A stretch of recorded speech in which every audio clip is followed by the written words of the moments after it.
Hello and welcome to the Art of Decluttering podcast. We are Kirsty and Amy, two professional organisers in Australia. Hi, Kirst. Hey, Ames. How are you? Good. How are you? I'm good. Do you know that today's our first ever episode that starts with the letter Z? Is it? Isn't that interesting? It's like being on Sesame Street. Today's podcast is brought to you by the letter Z. We've had Z in episode titles before, but never started one. Just, random fact of the day. You are full of randomness. Another random fact of the day is that our release date for this episode is May. I know. How is May upon us? Of 2022. Yeah. Hold May. back. What were you doing in May 2000? Oh, May 2000. Yes. May 2000. Okay. 2000. May 2000. This is a great question. I know the answer. No, I don't know the answer. I think I was still at uni that year. So probably by May I was about dropping out of uni. So I could have been in economics or accounting or commerce or law. They were the main subjects I was doing in 2020 in the year 2000. Yeah, that's definitely what I was doing. The first half of 2000 was spent at La Trobe Uni doing commerce arts. Not very much arts, a whole lot of commerce. What were you doing? So May 2000, I think my mum had come over and we were travelling, I think. In the UK? Yes, we went to Israel and Turkey for a day and the Greek islands and the UK. Wow, that sounds nice. That's way more exciting than sitting in, like, the Agora Theatre at La Trobe Uni. Way more exciting. That's all just to say that 22 years has gone past very quickly. Yeah. And this year, I feel like this year in particular has been the quickest yet. Really? Yes. Oh, I definitely think that the COVID years were quicker. This is still a COVID year. I know, but okay, in Melbourne, our lockdown years, because we were in lockdown for months and months and months and months and months and months and months. But doesn't that mean that they didn't go very quickly? I don't know, no, because it just all melded into one. There was like no start and no finish. Yeah. Okay. I just thought we'd go there for a couple of minutes, and now everybody wants us to talk about zones. So what do we mean by zones? Yeah, should we get on to topic? Is that what we're saying? Okay. Yeah. We're going to talk about zones, and zones can look like a whole lot of different things, but the purpose of a zone is to separate and provide definition for categories and spaces. So it can be a boundary or a limit for keeping control of the amount of stuff and where the stuff lives and how much you keep and what types of things you keep together. So zones have a lot of purposes, and some people just won't naturally ever think of their house in terms of zones or organising in terms of zones. So it's a much more organising focused episode today. But yeah, tell us what you think about zones, Kirst. Yeah, and I agree with everything that you said. And I think that organising, even if we focus on organising, it helps with the decluttering. Because a lot of times we know that lots of people try to organise first and then realise that they can declutter. Mm-hmm. And so sometimes it is really useful to figure out your zones first, because that will help you to set limits and help you to figure out how much of something you need. Bringing back last week's episode. Throwback. And so I think zones are like super, super helpful, because then, like, when the kids are trying to play cricket in the house, you can say, is this the zone for cricket in the house? And Kirst, tell us what happened when said child of yours played cricket in the house the other day. They broke a vase. Yeah. It's like every comic that was ever written is the vase gets broken. Yeah. Played out in so many movies around the world. But probably not all of them cricket. Some of them may be baseball bats. Or something. footballs of various forms. Yeah. So I think, like having zones is really helpful for you to determine what lives in and what the function of a space could be. Mm-hmm.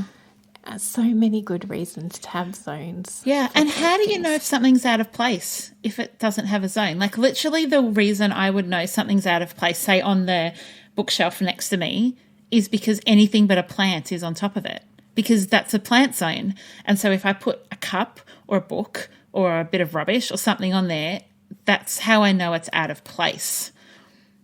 That's how I know I need to find a home for it, because it's where it doesn't belong. And the reason I know it doesn't belong there is because it's zoned. Now, I don't have a little label there that says like plant area. I'm surprised at that, actually. Maybe I should. But it is, we've got those natural zones set. Yeah. And so then you go, oh, that's out of place. That has to go somewhere else. Yeah. So zones set limits by creating a boundary, say the top of your bookcase. Mm-hmm. They can provide designated homes for items. They absolutely allow for better function and flow in the home. Mm-hmm. They can it can help you to break down a bigger task. So you could, let's go into the wardrobe. Use the wardrobe like we did last week. Mm-hmm. You could zone your wardrobe into winter clothes and summer clothes. Can you tell the seasons that we have in Sydney? And so then when you go, okay, I want to declutter and reassess my wardrobe, you could just zone it in I'm only going to deal with my coats or my jackets or my winter clothes or my summer clothes. And the garbage truck's back. So your turn. So some of the zones that we use that I think could be really helpful is we have like the entrance zone. And in the entrance zone for us is like face masks and umbrellas. It's where our wallets and keys go. It's where sunscreen sits. And it's that kind of drop and go, grab and go zone. Kirsty, I know both of us, I'd be interested to talk about what our bathroom zones look like, because I think bathrooms can often end up as just one big hot mess of products. And if you've got zones, which can look like different things. So zones can be defined by containers. A zone can be defined by a shelf. A zone can be designated by a room. Like there's so many different ways to organise in a zone. But on my bathroom cabinet, our cabinet is about, like our bathroom vanity, is maybe 10 centimetres deep, like really, really shallow. I can fit a tissue box on there, and that's about the depth I've got. But I have little containers, so like my brushes go in one, any creams or ointments goes in one, and hair stuff goes in one. So they're zoned to there, and when I need to know where to put it away, it's super easy to find it. Tell me about your bathroom vanity, because I know you do something similar. Yeah, I'm thinking about the kids' bathroom. I don't know why I've gone there, but I have. So we've got a basket for combs and brushes. We've got little round baskets for Emily's hair ties, and she's got them separated. She's got a few. So she's got ones for clips, ones for hair ties, ones for ribbons and headbands.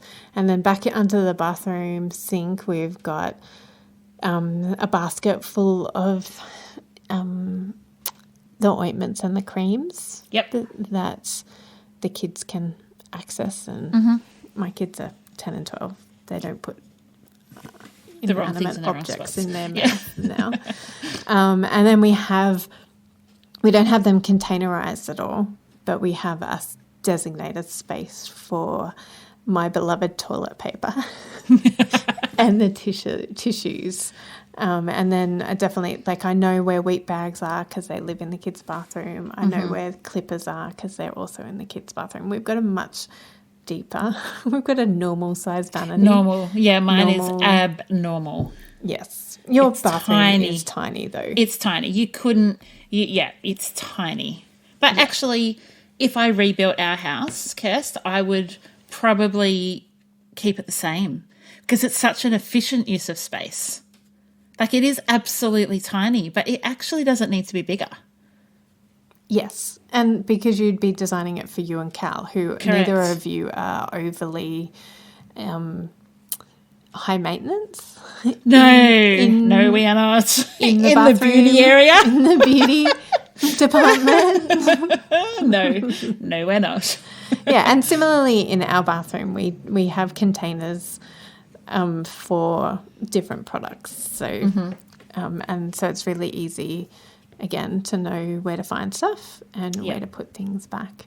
That works really well in bathrooms and under sinks as well. Containerization is good. And really the under the sink is also a zone. Like, you know, you're talking about zones that can expand and contract. So you've got under the sink as a zone, but then you may have within that the sponges, if you're talking under your kitchen sink or under the bathroom sink. And so the zone really does just define where something lives. It's like finding a home for everything, and everything in its home is within the zone. But the zone also captures other zones. So, for instance... Yes, please explain. My laundry shelves is a zone, right? So it's a zone in and of itself. But within that zone, I've got like batteries and light bulbs and gloves and tools and paint tins and things like that. It's because it's all needed within the same area. So it's the tool and laundry zone. And within that, I've got a container for the batteries, which is the battery zone. And so when you're thinking about zones, it's like, what makes sense to have together? What makes sense that when I'm in the laundry, it makes sense to have, let me think of an example, like our car cleaning stuff in the laundry. But for our family, it doesn't make sense to have the Christmas tree in the laundry, even though the Christmas tree is a zone in and of itself because it's in a bag. Do you know what I mean? Like, you actually want to think about like with like within zones. It's very meta, zones within zones and out of zones and multi-zones and yeah.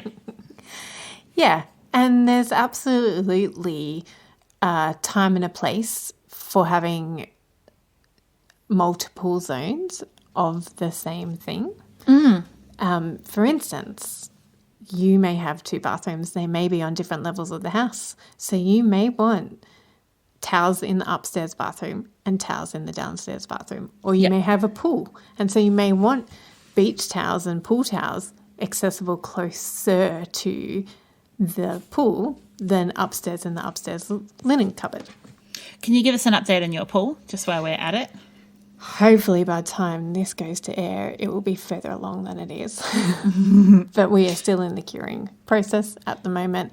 And we're just debating whether or not to tile the whole pool or to do beadcrete. What's beadcrete? Like pebblecrete. Like concrete, but you know, that old, like, scratchy... Oh, yeah. Yeah, so an updated version of a scratchy pool. That's not scratchy anymore. Yeah, that you're not going to rip your skin off on. Yeah. So we're just umming and ahhing because we got the quote back for... Simon had gone, yep, want a fully tiled pool, then got the quote back. And I'm all like... How much do we want a fully tiled pool? Yeah. So we're still debating Yeah. and umming and ahhing about, are we going to regret that choice when money isn't... Correct. It's a long-term investment. Yeah.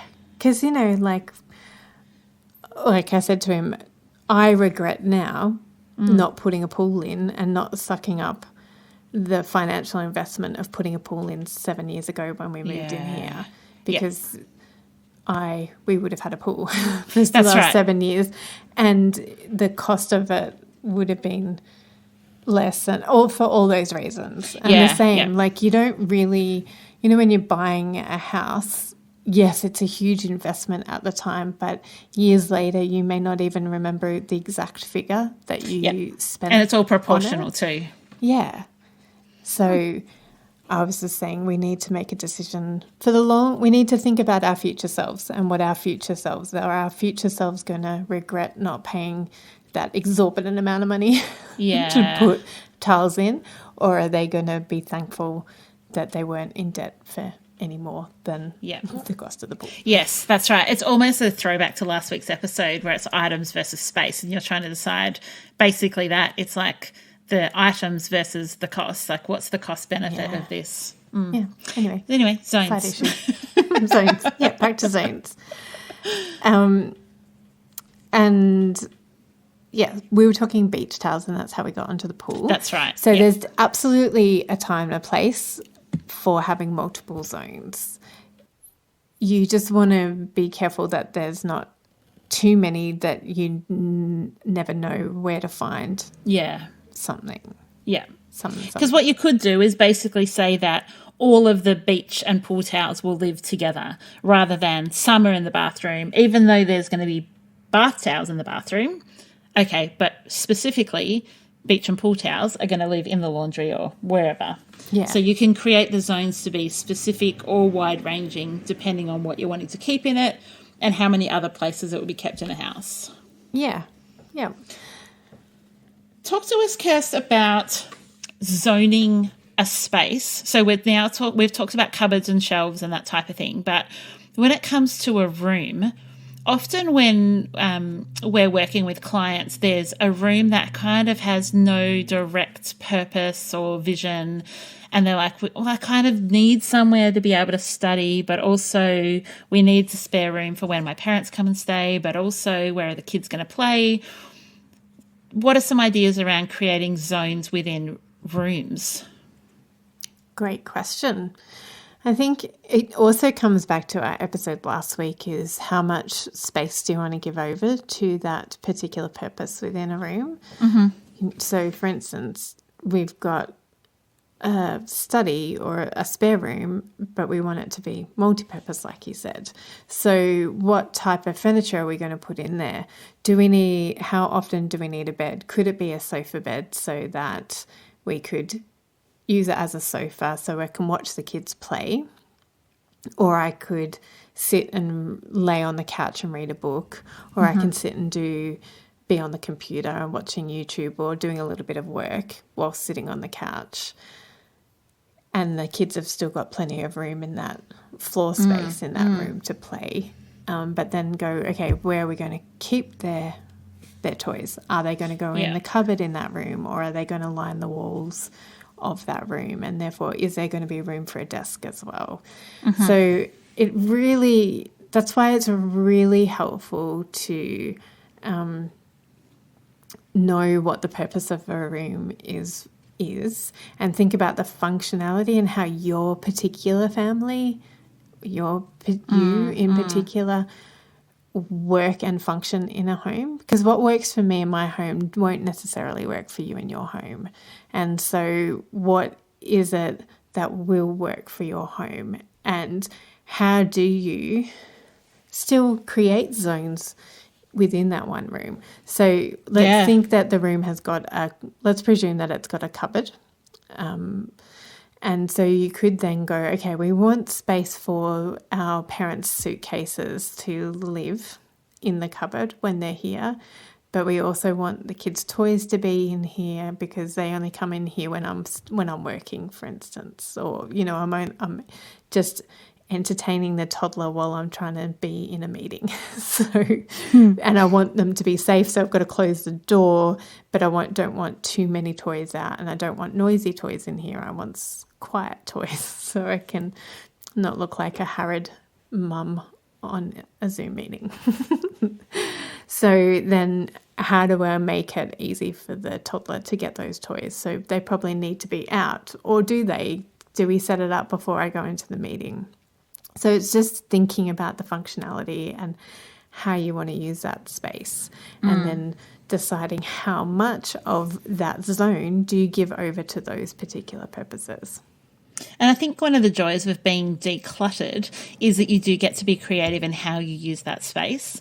So, for instance, we don't have a toy room, we don't have a second living room, we don't have a separate dining room. Like, our living space is just one open plan square, which is kitchen, living, dining, everything.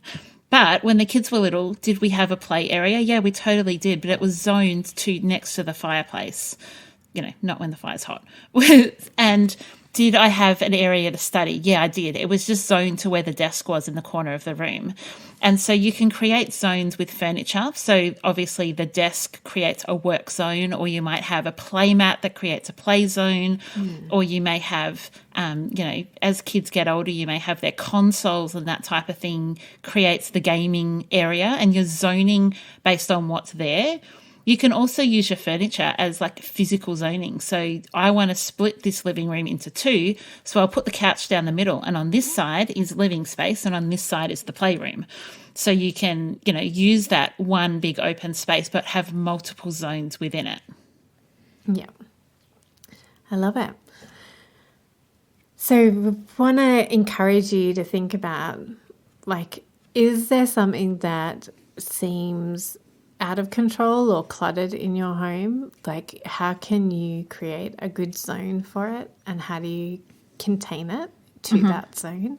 So even like thinking about countertops. Oh, yes, I was thinking that. Yeah, so in my bathroom, I have a plate, a crystal plate that my grandfather won for me for my 18th birthday before I was born. So it's a very sentimental piece for me, but I decided that I would use it in my bathroom because I wanted to see it every day, and crystal in general isn't really my thing. And so I was like, okay, how could I use this? And so I've used it as my zone for all of my creams, that like moisturizer and toner and cleanser, and my hairspray stuff. So it's not exactly, the plate in and of itself is really pretty. I think Simon would prefer it to be all under the countertop, but I like it out there because it helps me. I'm such a visual person. I need to be reminded to do to put my cream on. If I put it under the bench, I never who's would. going to remember? I would never do it. No. And equally, so I've got a little container that my everyday jewelry goes in, so that I am not rustling through my jewelry box to find a particular earrings. I've just got my most used earrings out on this little container. So, and we set that up for clients all the time, not only in their bathroom but in the kitchen, and even you can think about, how do I even zone things within cupboards? Like, we've spoken a little bit about that already, but another example is having the toaster on a tray so that you can pull out the whole tray and plug it in, and all of the toast crumbs stay on a tray. Of the toast crumbs. Yeah, and you can just clean the tray off every couple of days or every day, whatever you want, or never, instead of it. And then it clears off bench space. Yeah. So, and if you think of a zone too, Kirst, like I have a little zone where we've got the coffee machine that, I don't know what it's called, but where Cal like bangs the used grind things out and dunk, dunk, dunk, and then the little thing comes out because he grinds his own beans. So that's next to it. And then there's the kettle, and in the cupboard straight above it is all our different teas and cups and coffee beans and all different types of things. So that is our hot drink making zone. And yes, those, like the teas, are not in the pantry. They're not with all our other food, but they don't need to be, because the zone that they get used in is near the kettle. And so we've created that little zone. Yeah. And I think the same goes for like out in the garage is another, or, basement. There's other spaces where it is a catch-all, where you've got loads of different products within and loads of different zones. But making it and thinking about how do you even categorize those zones and break that large zone of a garage down into mini zones. So you've got a zone for the tools, you've got a zone for the balls, you've got a zone for cricket, you've got a zone for rugby, you've got a zone for AFL, you've got a zone for soccer, you've got a zone for baseball, a zone for softball, whatever, so that you're not, going through everything to find that one thing that you need. one of the things that I think is really helpful with what you're talking about, Kirsty, is when you're zoning seasonal things, because there's nothing worse than like having a heap of Christmas decorations and you know they're in the garage, but you're not actually sure where they are. And so you set up Christmas and you're like, oh, we're a bit short on baubles or lights or whatever. And you go out and buy them. And then when you're packing it away in the end of January or whenever you're doing it, and you're like, oh, there's that whole box of Christmas decorations I forgot about. Whereas if you'd had like the Christmas zone and you had them all on one shelf or all in one corner or all together, you're much more likely to be able to use what you've got. And we have found this with camping. So we don't have a garage or anything like that, but we do have a garden shed. And in the garden shed, we have all our camping gear and it's all together, because the last thing I want to do is go camping and take all but like one box. And that one box might have the frying pan or something that you really need. The gas burner or the propane burner. You actually want these zones so that you don't forget stuff. Yeah. Like it's really important, because it helps you reduce that frustration and helps you having to, you know, while you're going camping, go, oh, we forgot 2 of the air mattresses. They must have been put somewhere else. And then you got to go buy them again from Kmart while you're away. Yeah, if there is a Kmart anywhere close to you. That's right. And it really helps people to be able to, like you said, put things away. And when you have created zones, it's easier for you to redirect other people to those zones, because we all know that children and partners and ourselves, when we're being lazy, can just put things down and not put them away. So, you know, the kids come back from riding a bike and they just leave it out on the front lawn. And you're like, kids, where do the bikes go? Yeah. And there's a space for the bikes in the garage or in the shed or wherever it happens to be in your home. And they can learn to put them away there. And also, if you're not putting something away properly, better that you put it in the zone than just randomly anywhere. So if my kids are not going to put the sunscreen away properly, I would prefer at least it's in the kind of area where I'm going to go look for it. So yes, they may not have put it in exactly the right spot, but it's in the zone, and I'm okay with that, because it's then a really quick find rather than searching the house for where in the world is the bottle of sunscreen gone. Yeah, and on that note, if you're finding that they're not even putting it in the zone, maybe think that's a really good indication, and particularly if it's you who has designed the zone and you're not even able to put it back in the zone, like maybe analyze why that is. It's a good opportunity to go, well, should the zone actually move because I'm notoriously not putting it back in the zone? Yeah. And is that because the zone is too complicated? Is it because it's too far away from where I actually use the item? Is it because is it because I have ADHD and I just don't do that?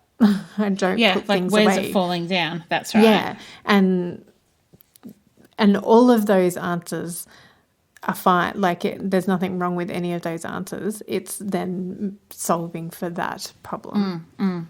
Because it could just be laziness. Cool. Okay, then I just need to encourage the children again and again to put it away, because it really is 2 centimetres away from where you put it down. Yeah, it's really not far, kiddo. Or you can go, actually, let's reassess where we want these things to live, because it's just not working for our family. Love it. May I read a review? Yes. Is it your turn? I think it is. I think it might be. There's 2 reviews, so let's do one each. Yay. The first one is from Britters77 via Apple Podcasts in the US of A, and it's a 5-star review titled, Love Your Show. I've been listening for a while now, and I have been on a minimalism journey for a few years. I love to listen while I'm decluttering, as it gives me extra motivation. Thanks for all your tips. And this next one is from CJL UK via Apple Podcasts, and obviously from Great Britain. It says, calming friends in your ears, and another 5-star review. A relaxed and calming show to support people through their decluttering journey. Amy and Kirsty's style is like having 2 friends chatting with you whilst you go for a walk, do some driving or work, etc. A great experience, and a big kiss. Thank you. Happy to be calming friends in your ears. And happy to be motivating friends in your ears. Yeah, and supportive. Yeah, all of the things. So this week, if you were born in 1977, like I'm going to assume that Britters is, Yep. I would love you to leave a review for us. Leave us a 5-star review. Tell us what you love. Doesn't have to be long, but it can be as long as you like. 1977 babies. I'm pretty sure you're a 77 baby, Kirst, aren't you? I am a 77 baby, so we are either 45 or turning 45 this year. Jeepers! Halfway to 90. The halfway to 90 people, put your hands in the air and give us a big review. Give us a big review. And until then, we will see you next week, declutterers. Keep up the great work. See ya. Bye. Thanks for joining us. If you've learnt something awesome today, we'd love you to leave us a review on iTunes or Facebook so others can find our podcast too. Don't forget you can see the show notes in your podcast app or over at our website, artofdecluttering.com.au. So if there's anything you want more info on, check it out there. If you'd like to join our supporter community, you can do so over at patreon.com/theartofdecluttering. We hope you have a great rest of your day And enjoy the freedom. We acknowledge the traditional owners of country throughout Australia and recognise their continuing connection to land, waters and culture. We pay our respects to their elders past, present and emerging.